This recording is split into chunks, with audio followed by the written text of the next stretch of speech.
Bendiciones, bendiciones, queridos hermanos y amigos que están ya conectados para escuchar el programa Jesús está pasando por aquí de la comunidad católica Nuestra Señora de Loreto. Para nosotros es de gran bendición tener que compartir con ustedes este tiempo especial. Le pedimos al Dios Todopoderoso que venga en nuestra ayuda y que todo lo que se diga y se haga en este momento sea de bendición para vuestras vidas. Vamos a pedirle al Dios de la gloria que venga sobre nosotros. Les invito a que oremos juntos y le pidamos al Padre envíe la promesa, envíe el Espíritu Santo de Dios. Inclinamos nuestra cabecita para reverenciar esa dulce presencia de nuestro amado Dios en nuestras vidas. Bendito Dios Todopoderoso, bendito Rey de la Gloria, Señor, te alabamos. Señor, bendecimos tu nombre, bendecimos tu presencia, mi Dios Todopoderoso. Sabemos que si usted no hace la obra, en vano nos afanamos nosotros, mi Dios. Te pedimos, Rey Celestial, que envíes el Espíritu Santo, Paráclito, el Dios Todopoderoso, el intercesor, ese Espíritu de amor que venga a hacer la obra en este momento. Bendito Espíritu Santo de amor, ven y llénanos con tu presencia. Ayúdanos, guíanos, danos la doble porción de la unción que necesitamos en estos momentos para llevar este mensaje a cada una de las vidas que tú ya tienes previsto, Señor, a quienes vas a llevar el mensaje. Te pedimos, Dios Todopoderoso, que tu pueblo, ese pueblo escogido que tienes para este momento, abra su mente, abra su entendimiento y todo lo que se predique sea para edificar esas vidas, sea para bendecir, para que aquel que no está viviendo conforme a tu palabra, ahora esta palabra que usted dirige a través de esta sierva amiga, vaya y sea de ayuda, de bendición para esas vidas. Te doy gracias, Señor mío, te doy la gloria, la honra, porque usted es el único merecedor. Ayúdenos, denos oídos espirituales y Papito Dios, también te pedimos ahora, en este tiempo, de una manera especial, por ese pueblo de Ucrania, ese pueblo que está sufriendo en estos momentos por esa guerra injusta. Señor, ponga su mirada sobre esos hijos, cúbralos y protéjalos, mi Dios, con su preciosa sangre. Le pedimos, Señor mío, que haga un círculo de protección alrededor de esas vidas y que toque las mentes y los corazones de estas personas que están haciendo que se dé esta tercera guerra mundial. Señor, para usted no hay nada imposible, usted lo puede hacer. Ahora mismo, en el nombre poderoso de Jesús, le estamos clamando y se lo estamos pidiendo, Señor. Amén y amén. Gracias, Señor. Les pedimos también a todos nuestros hermanos que ya están conectados, que compartan el link con todas las personas a quienes quieran ustedes bendecir. Ayúdennos de esa manera. Que el Señor les bendiga y vamos a pedirle ahora al Ministerio de Adoración y Alabanza de nuestra comunidad que nos interprete un tema y voy a hacerlo y voy a pedirlo específicamente que interpretemos ese tema muy lindo que se llama Señor, me tienes ante tu presencia.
Bien, agradecemos al Ministerio de Adoración y Alabanza por ese lindo tema que ha llegado al alma. Gracias. Y ahora les invito a que entremos al tema que vamos a compartir, el que lo hemos denominado ¿Prohibió Jesús el divorcio? Es una interrogante que nos estamos planteando. Y a la luz de la palabra de Dios vamos a ir desarrollando este tema. Por eso les pedimos a todos que pongan mucha atención. Abran sus Biblias, vayan tomando nota, o como también quedan estos temas grabados, ustedes pueden volver a escucharlo en otro momento. Entonces, la gran interrogante, ¿prohibió Jesús el divorcio? Hermanos queridos, muchos se preguntan por qué Jesús adoptó una posición tan rígida con respecto al matrimonio y no comprendió que a veces las relaciones fracasan. El apóstol Pablo y los evangelistas tradujeron su mensaje a un contexto cultural diferente. ¿Qué puede hacer la iglesia hoy? Un día se le acercaron a Jesús los fariseos y le preguntaron en qué casos podía el hombre divorciarse de su mujer.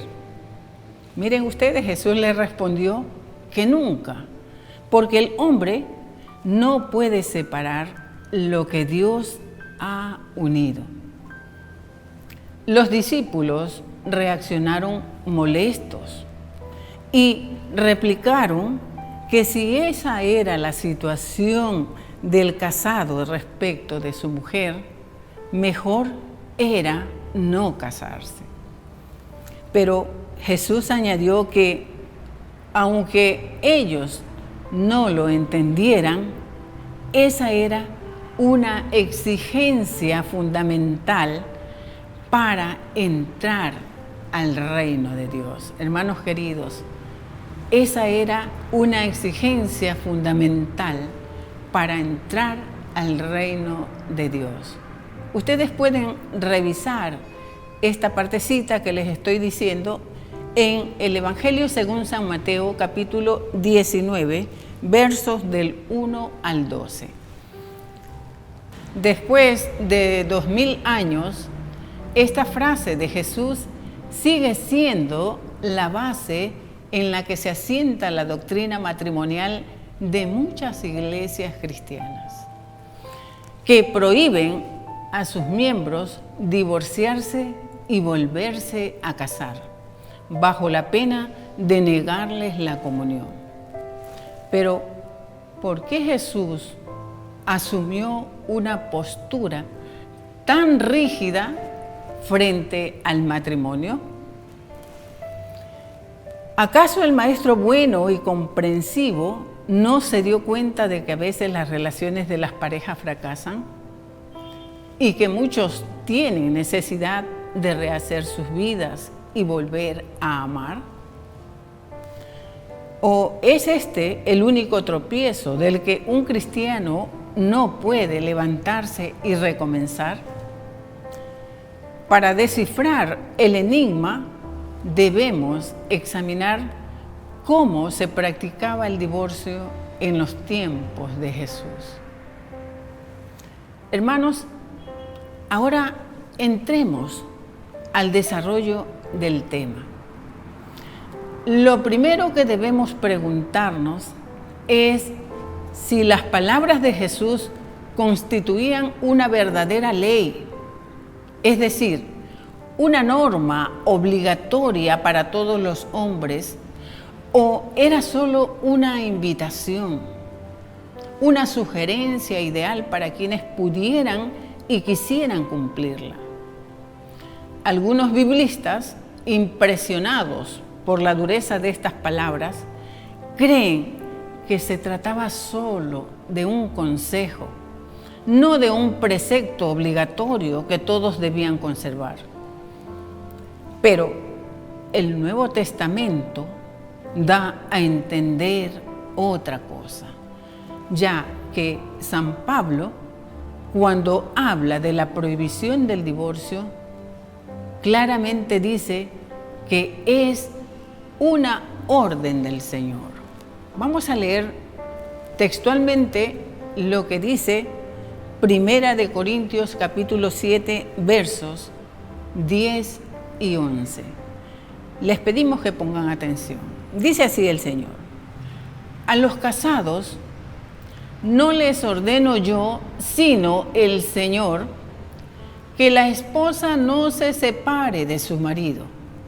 Si se separa, que no vuelva a casarse, o que se reconcilie con su esposo, y que tampoco el marido despida a su mujer.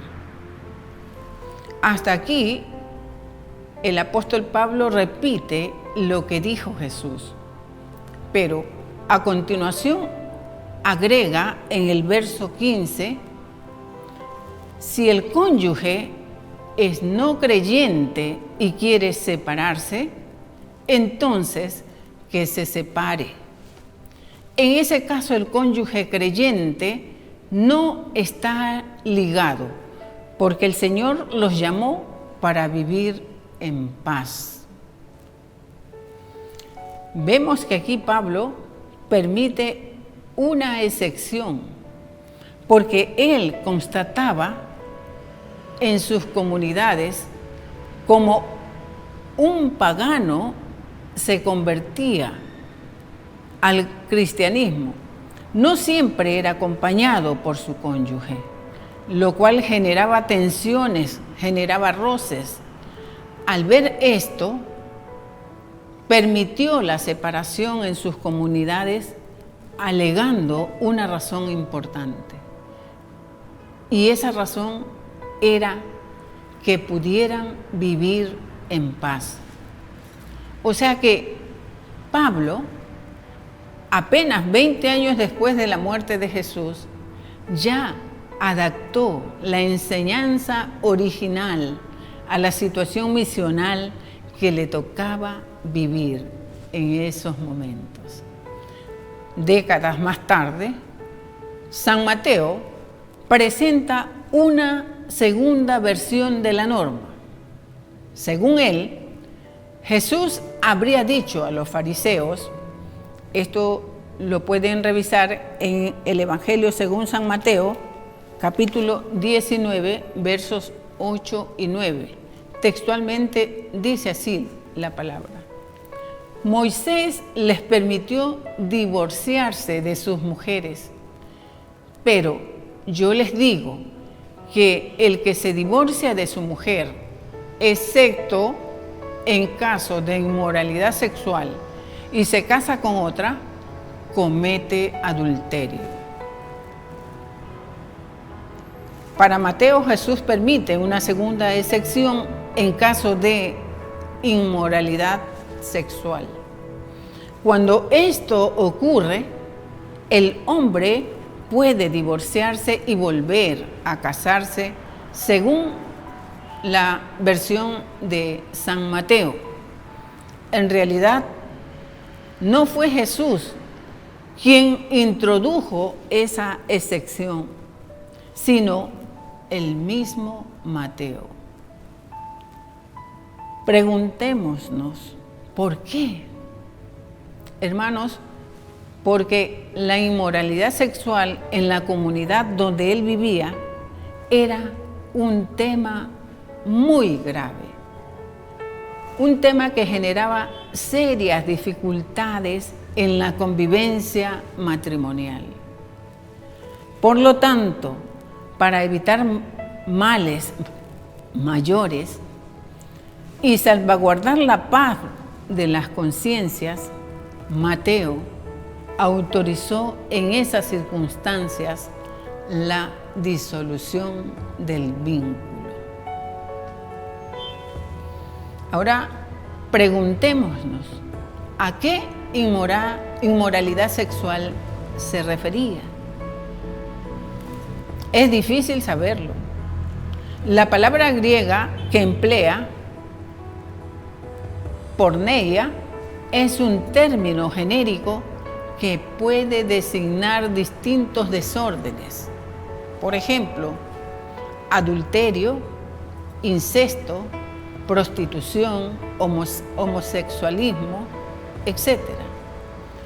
Por eso las Biblias no se ponen de acuerdo y ofrecen distintas traducciones. Pero, sea cual fuere su significado, lo interesante es que Mateo permitió una excepción a la indisoluble matrimonial señalada por Jesús. En el Evangelio de Marcos descubrimos una tercera enseñanza diferente sobre el divorcio. Según en su discusión con los fariseos, Jesús dijo que el hombre no debe divorciarse de su mujer. Eso está en Marcos capítulo 10, verso 9. Y cuando sus discípulos le pidieron explicación, él les aclaró textualmente lo siguiente: quien se divorcia de su mujer y se casa con otra, comete adulterio contra aquella. Y si ella se divorcia de su marido y se casa con otro, comete adulterio. Tenemos aquí una nueva sorpresa. San Marcos, lo que ahora Jesús, según San Marcos, lo que en esta parte del Evangelio Jesús prohíbe, no es el divorcio, sino volver a casarse. Mientras Mateo decía que Jesús condenaba la separación en sí debido a la desprotección en la que quedaba la mujer, Marcos no prohíbe que el hombre se separe, puede separarse según Marcos. Lo que no puede hacer es casarse otra vez. Esta no fue la única adaptación que hizo Marcos. También dice que Jesús prohibió que la mujer se divorciara de su marido. Eso jamás podía haberlo dicho Jesús. Él enseñó en Palestina y ante un auditorio judío. Y según la ley judía, la mujer no podía divorciarse. Preguntémonos, entonces, ¿qué sentido tiene prohibir algo que no se puede hacer? Pero como Marcos escribió en Roma, donde la ley sí otorgaba a la mujer el derecho al divorcio, extendió la prohibición de Jesús también a ella, para que quedara en claro que aunque la ley civil lo autorizaba, Jesús no lo consentiría. Finalmente, en el Evangelio de Lucas, hallamos la última versión sobre el divorcio. Para Lucas, Jesús enseñó, pueden abrir sus Biblias en el Evangelio según San Lucas, capítulo 16, verso 18, enseñó lo siguiente: si un hombre se divorcia de su esposa y se casa con otra mujer, comete pecado, porque es infiel en el matrimonio. Y si un hombre soltero se casa con una mujer divorciada, también comete el mismo pecado. Según este dicho, Jesús no solamente prohibió a un divorciado volver a casarse, sino también a un soltero casarse con una divorciada o con un divorciado. Ahora también planteémonos la pregunta: ¿por qué Lucas asumió esta postura? Hermanos, si nosotros recordamos, podemos aducir que es porque en el Antiguo Testamento los sacerdotes, debido a que eran hombres especialmente consagrados a Dios, no podían casarse con una divorciada. Vemos pues que si bien Jesús prohibió el divorcio, su norma fue más tarde adaptada por los autores bíblicos según las necesidades de cada comunidad. De manera que hoy tenemos diferentes versiones de ella.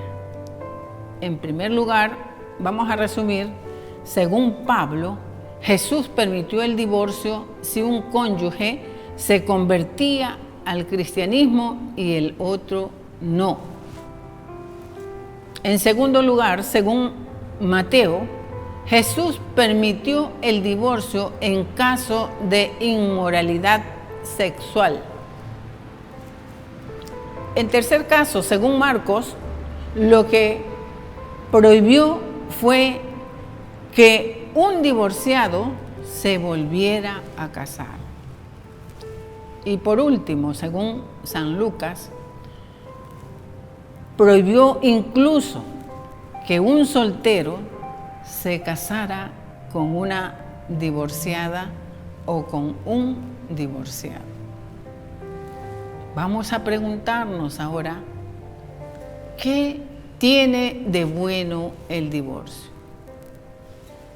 Yo les pregunto también a ustedes. Y la respuesta, hermanos, ¿qué de bueno puede tener el divorcio? Nada. Todo divorcio, hermanos queridos, es una masacre emocional. Es el fin de una ilusión. Es la brutal ruptura de un proyecto que se creía era para siempre. Por eso, solamente la persona que llega a una situación insostenible lo concreta. Hagámonos otra pregunta. ¿Qué dice la Biblia en su contexto sobre el adulterio y fornicación? Según la Biblia, la intimidad sexual es exclusiva del matrimonio. Escuchen bien, hermanos. La intimidad sexual es exclusiva del matrimonio. Siendo así, el sexo fuera del matrimonio, aún en el noviazgo, es pecado, es rebeldía contra Dios.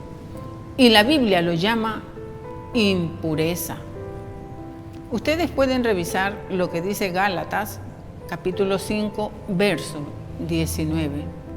Y dice así el Señor: y manifiestas son las obras de la carne, que son adulterio, fornicación, inmundicia, lascivia. Sigamos planteándonos preguntas. ¿Cuáles son las relaciones sexuales prohibidas según la Biblia?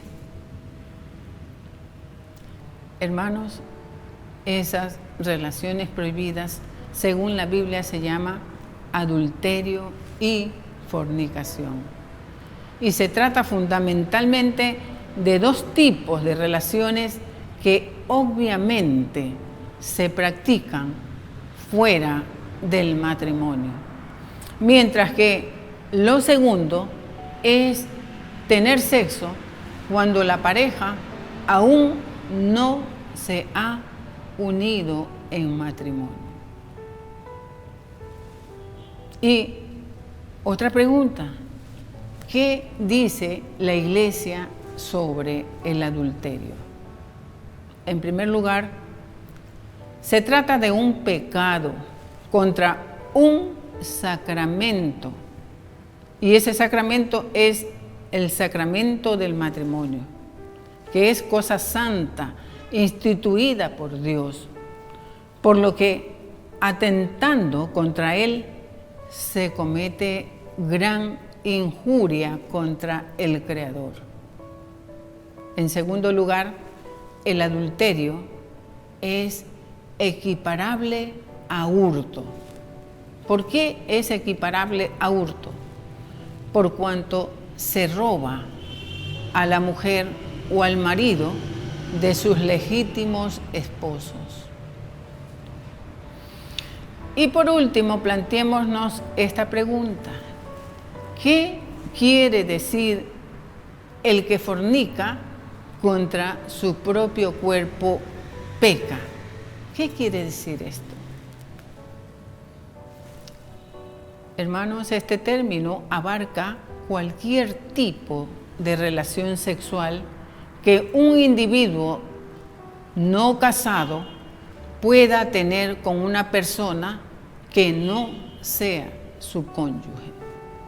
Ningún otro pecado afecta tanto el cuerpo como este, porque la inmoralidad sexual es un pecado contra el propio cuerpo. El Catecismo de la Iglesia Católica, en el numeral 2353, textualmente dice así: la fornicación es la unión carnal entre un hombre y una mujer fuera del matrimonio. Es gravemente contraria a la dignidad de las personas y de la sexualidad humana, naturalmente ordenada al bien de los esposos, así como a la generación y educación de los hijos. Hemos concluido con este tema. Vamos a invitarlos a todos ustedes a que Oremos, hagamos una corta oración para sellar este tema con una oración clamando y pidiendo al Dios Todopoderoso que obre en la vida de cada uno de sus hijos. Bendito Dios Todopoderoso, bendito Señor mío y mi Dios mío, venimos a ti con un corazón contrito, con un corazón humillado, Señor. La Escritura dice que tú no despreciarás un corazón quebrantado y contrito. Señor, tú has hablado claramente a tu pueblo a través de esta charla. Ahora te pedimos, mi Señor, que hagas de tus hijos un pueblo santo. Permite, Señor, que sea cortada esa línea de iniquidad, de adulterio, de fornicación y de sexo desordenado que azota a los matrimonios el día de hoy. Ten piedad, ten misericordia, Señor, de los esposos infieles, de las esposas infieles. Muéstrales tu luz misericordiosa, Señor, y permite a los solteros no pecar contra su propio cuerpo, cometiendo fornicación. Recuérdales que somos templo de tu Santo Espíritu y este templo debe estar limpio de toda impureza y maldad. Padre, te lo pedimos por la sangre de Jesús derramada en el Calvario. Amén. Bien, queridos hermanos, les agradecemos el tiempo que han destinado para estar con nosotros. Les invitamos a que sigan sintonizándonos todos los días miércoles a las 20 horas. Y les vamos a pedir algo. Ustedes que están allí asiduos, ayúdennos poniéndonos un me gusta y compartiendo con otros estos temas, porque de esta manera nos ayudan a que en las redes sociales puedan distribuir a una mayor cantidad de personas. Que el Señor les bendiga y muchas gracias.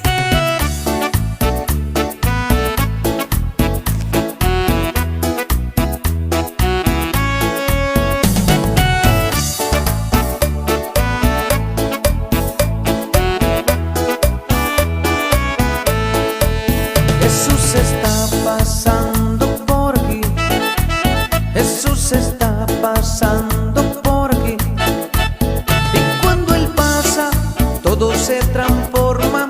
Se va la tristeza, llega la alegría. Y cuando Él pasa, todo se transforma, llega la alegría.